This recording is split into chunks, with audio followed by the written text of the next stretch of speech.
ఇక మార్కెట్‌లోకి ఒక కొత్త బీర్ ఏది? ఇగో వచ్చింది. కొత్త రకం బీర్లు వచ్చినాయి.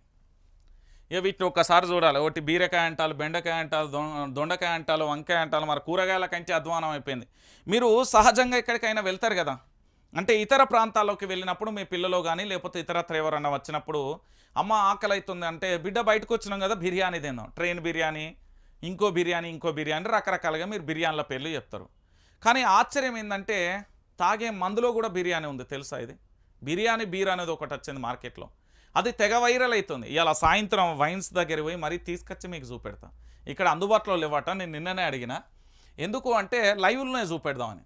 ఇగో రాష్ట్ర ప్రభుత్వం కొత్తగా తీసుకొచ్చిన కంపెనీలలో మొత్తం రాష్ట్రంలో మొత్తం 26 కొత్త రకం బీర్లు రానున్నట్లుగా తెలుస్తుంది. ఇప్పటికే పలు బ్రాండ్లు వచ్చినప్పటికీ మరిన్ని కూడా రానున్నట్లుగా సమాచారం. ఇప్పటికే వీటికి బేవరైజ్ అనుమతి కూడా ఇచ్చింది. అంటే ఎక్సైజ్ శాఖకు సంబంధం. దీంతో మరికొద్ది రోజులలో ప్రస్తుతం రాష్ట్రంలో ఉన్న బ్రాండెడ్ బీర్లు కనుమరుగయ్యే అవకాశం ఉంది. రాష్ట్రంలో కేఎఫ్, బడ్వైజర్ బీర్లు చాలా ఎక్కువగా కూడా సేల్ అవుతున్నాయి.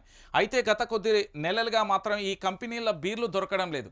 స్టాకు తక్కువగా వస్తుందని చెప్తున్నారు. అయితే ప్రభుత్వం ఒకేసారి ఈ బ్రాండెడ్ బీర్లను బంద్ చేయకుండా నిదానంగా తగ్గించుకుంటూ పోతున్నట్లుగా తెలుస్తుంది. ఒకేసారి బ్రాండెడ్ బీర్లు తీసేస్తే మద్యం ప్రియుల నుంచి వ్యతిరేకత వచ్చే అవకాశం ఉందని గ్రహించి ఇలా పక్కా ప్లాన్తో ముందుకు వెళ్తున్నట్లుగా సమాచారం. రాష్ట్రంలో వచ్చిన కొత్త బీర్లపై మద్యం ప్రియులు ఆగ్రహం వ్యక్తం చేస్తున్నారు. నాసి రకం బ్రాండ్లతో ఆరోగ్యం దెబ్బతింటుందని మండిపడుతున్నారు. ప్రజల ప్రాణాల కంటే ప్రభుత్వ పెద్దల కమిషన్లే ముఖ్యమయ్యాయి అంటూ ఆరోపిస్తున్నారు. ప్రభుత్వం తీసుకువస్తామన్న మార్పు ఇదేనా అని నిలదీస్తున్నారు. మొన్నటి వరకు రాష్ట్రానికి సరిపడా ఉన్న బ్రాండెడ్ బీర్లు ఇప్పుడు ఎందుకు సరిపోవడం లేదని ప్రశ్నిస్తున్నారు. ప్రభుత్వం కావాలనే బ్రాండెడ్ బీర్లను తగ్గించి తమ కమిషన్ల కోసం ఇలా నాసి రకం బీర్లతో ప్రజల ప్రాణాలతో చెలగాటమాడుతుందని ఆగ్రహం వ్యక్తం చేశారు. రాష్ట్రంలో కొత్త మద్యంపై BRS social media convener Manne Krishank CM Revanth రెడ్డికి లేఖ రాశారు.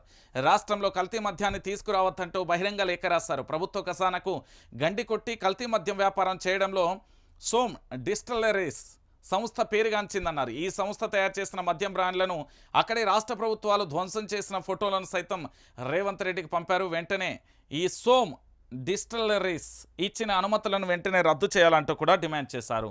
ఇదైతే ఉందో ఇది ఉంటుంది కదా ఈ బ్రాండు, ఇది తాగి దాదాపుగా ఆ రాష్ట్రంలో 25 మంది కూడా చనిపోయిన పరిస్థితి కనబడుతుంది.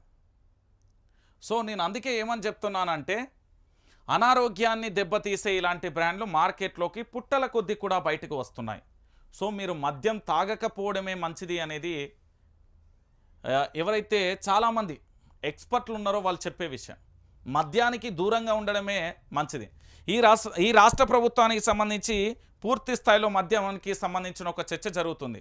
బడి వెనక, గుడి పక్కన, ఇంటి పక్కన, ఇంటి ముందు, హాస్టళ్ల ముందు, చదువుకునే కోచింగ్ సెంటర్ల ముందు, పనిచేసే ఇండ్ల దగ్గర ఉన్న ఈ వైన్స్లను, ఈ బార్లను, ఈ రెస్టారెంట్లను తొలగించాల్సిన కాంగ్రెస్ ప్రభుత్వం ఈరోజు కొత్త బ్రాండ్ల పేరుతో తెలంగాణలోకి ఎంట్రీ ఇచ్చి పూర్తి స్థాయిలో కల్తీ మద్యాన్ని ఏరులై పారించేందుకు సిద్ధమవుతుందా అనేది చాలామంది కూడా అడుగుతున్న ప్రశ్న.